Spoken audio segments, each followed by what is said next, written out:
Nikushukuru, mimi nilikuja hapa kama kusikiliza tu, lakini nikushukuru kwamba umenipa nafasi ya kusema mawili matatu hivi kuhusu shughuli ya leo.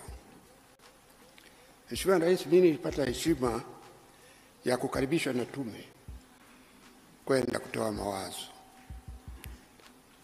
na walinipa muda wa kutosha wa kutoa mawazo. Leo nimemsikiliza mwenyekiti wa tume Jaji Mkuu Chande akitoa taarifa ya kazi ya tume. Tunataka uhuru huo, si uhuru wa nchi tu.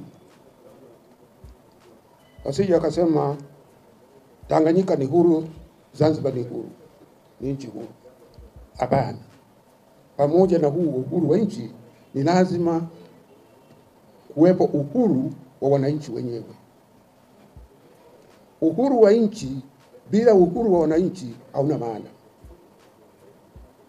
Hilo ndio lilikuwa lengo lao la kwanza. Na kwa kweli tulipofanikiwa tukapata uhuru, wakasema tujenge taifa la aina hiyo.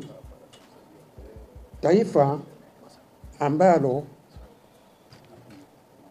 ni watu wenye umoja, wenye amani.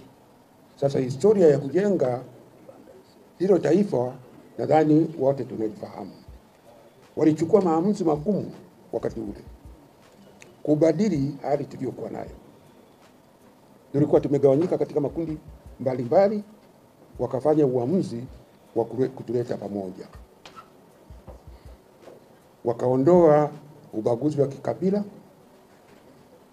wakaondoa ubaguzi wa kidini, wakaondoa ubaguzi wa rangi, na wakatafuta njia ya kutufanya tuwe kitu kimoja. Wakaamua tutakuwa na lugha moja, Kiswahili. Tulikuwa na lugha nyingi tu nchini, na wote bila shaka mtakubali uamuzi huo wa kuwa na lugha moja ndio umetuunganisha kuliko kitu kingine chochote. Lakini maamuzi hayo tusichukulie kwamba yalikubalika kwa urahisi. Yote yale hayakubalika kwa urahisi. Na kwa muda ubaguzi uliendelea. Ubaguzi wa makabila uliendelea. Takumbuka huko mwanzoni kulikuwa na nepotism katika sehemu nyingi tu. Kiongozi anachaguliwa kuongoza taasisi,